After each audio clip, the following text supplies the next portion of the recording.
Coucou mes amours, j'espère que vous allez bien et bienvenue sur ma chaîne. Aujourd'hui on se retrouve pour un nouvel épisode de Tears, le chapitre 69. Je pense que celui-là il va vous plaire. Et surtout pour tous ceux qui ne sont pas abonnés à la chaîne, je vous informe que je poste tous les 2 jours un nouvel épisode de vos nouveaux manhwas préférés.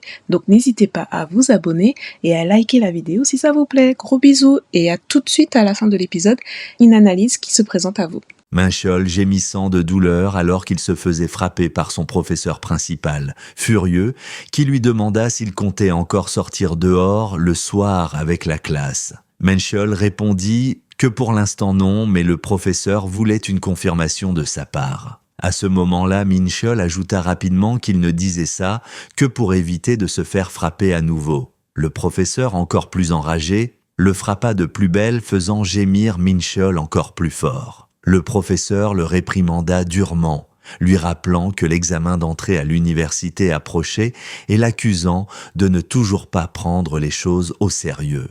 Minchol insista en disant qu'il savait qu'il réussirait, demandant pourquoi son professeur doutait de lui. Il demanda combien de personnes avaient un cerveau aussi affûté que le sien dans une école de si bas niveau. Le professeur, pas impressionné, lui attrapa les oreilles et rétorqua qu'il avait déjà vu beaucoup d'élèves comme lui. Il l'avertit que l'attitude faisait tout, disant que peu importait son intelligence, s'il continuait à être arrogant, le monde finirait par le faire couler sans prévenir. Minchol resta silencieux tandis que le professeur le fixait. Finalement, il hocha la tête en signe d'affirmation. Le professeur lui ordonna alors de se relever et de partir. Minchol gémit en disant que sa jambe était cassée et qu'il ne pouvait pas marcher, mais le professeur le menaça de le frapper encore plus fort s'il résistait. Minchol se hâta de dire qu'il ne voulait pas plus de punition et qu'il allait partir. En boitant vers la sortie, son professeur l'appela pour lui dire de faire de son mieux jusqu'au bout, lui assurant qu'il était capable de réussir. En sortant de l'école, Minchol gémit entre ses dents, disant que le professeur n'hésitait pas à le frapper, mais qu'ensuite, il l'encourageait comme si de rien n'était. Il murmura que c'était peut-être ça qu'on appelait un professeur tigre. À la grille, Minchol remarqua Lee Jeon-woo en train de fixer Han-so qui attendait dehors. Aussitôt, Minchol ramassa un ballon de foot et le lança vers Lee Jeon-woo, le faisant reculer de frayeur. Lee Jeon-woo cria de colère, demandant ce qui n'allait pas chez lui pour tirer de cette manière. Minchol vint se dresser face à lui pour lui dire que sa belle-sœur le regardait et que son regard envers elle était bien trop impur. Il lui dit de se tenir correctement tout en lui rappela qu'ils étaient amis et l'avertit de ne pas refaire la même erreur. Avec un sourire malicieux, Minchol appela bruyamment Han-so femme pour la mettre dans l'embarras et lui dit qu'il était temps de partir. Han-so le réprimanda, lui demandant d'arrêter de l'appeler ainsi en public. Minchol rit et demanda quel était le problème puisque, après tout, elle était bel et bien son épouse. Derrière eux, Lee Jeon-woo leur lança un regard furieux et plein de jurons.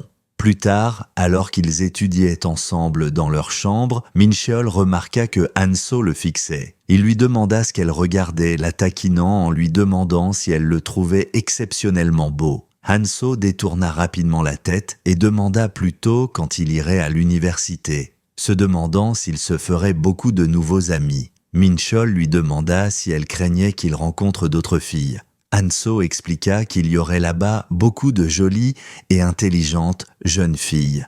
Et comme elle ne serait pas toujours à ses côtés, elle était curieuse. Minchol la prit dans ses bras par derrière, la rassurant que rien ne changerait juste parce qu'il allait à l'université.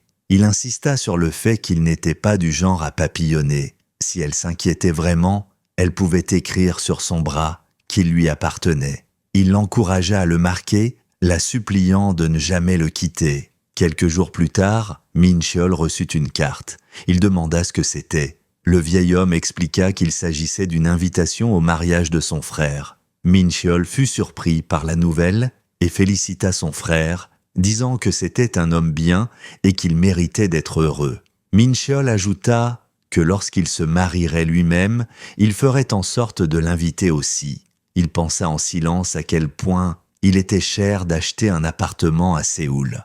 Il se rappela que Hanso était sensible au froid et il voulait donc lui trouver une maison chaude et confortable. Il se dit qu'elle n'avait aucune idée que son mari réfléchissait à tout ça et que même si elle s'inquiétait inutilement, il trouvait attendrissant qu'elle soit jalouse. Alors qu'il était perdu dans ses pensées, Mincheol entendit des murmures se répandre autour de lui.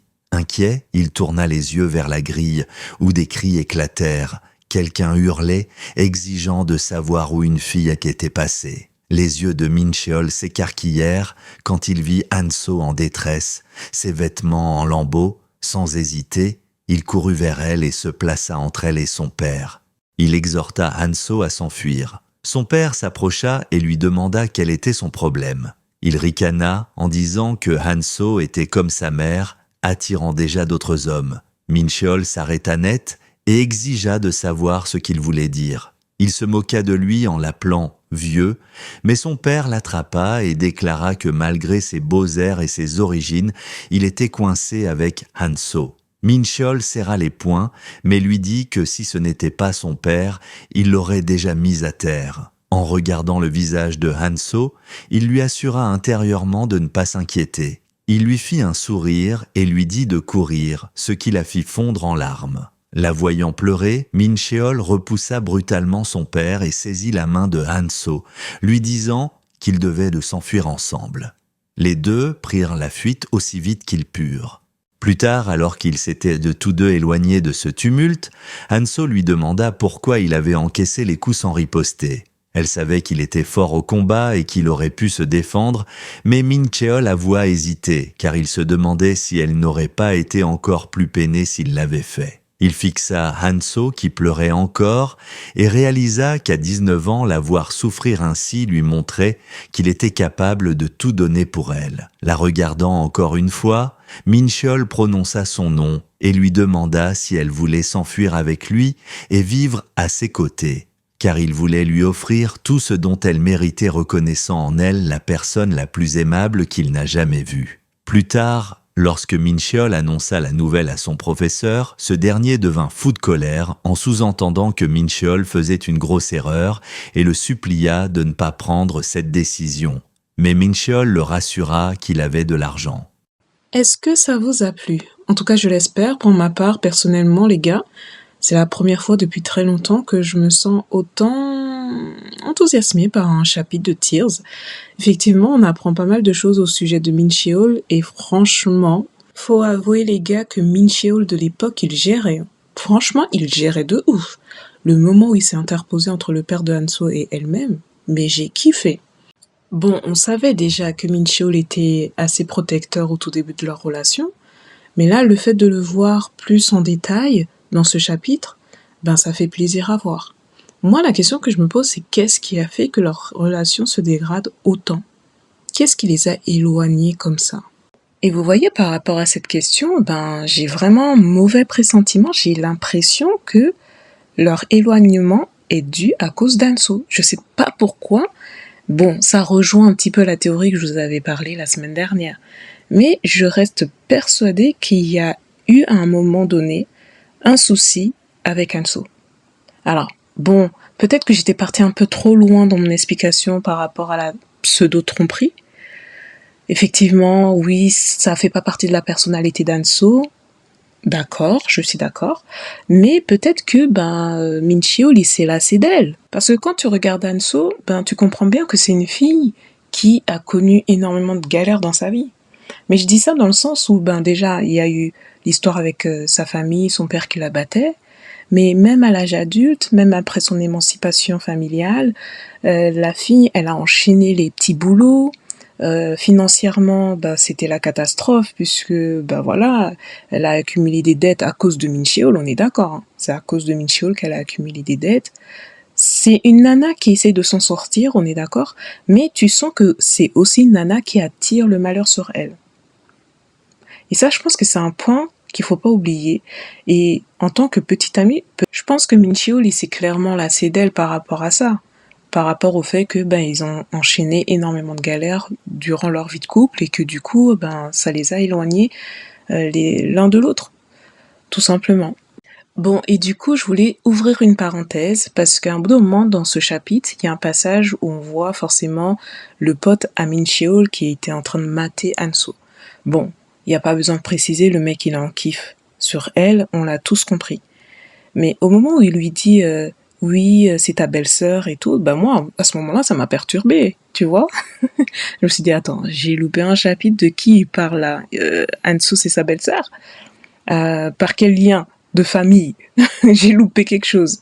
Et en fait, non.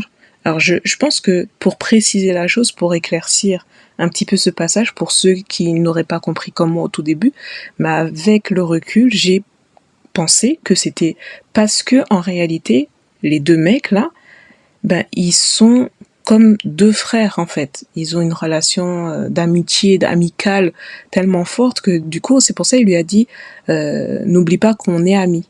Donc c'est vrai que ben peut-être que leur amitié était tellement forte qu'ils se considéraient comme des frères et que c'était pour ça qu'il a dit qu'Anso c'est sa belle-sœur.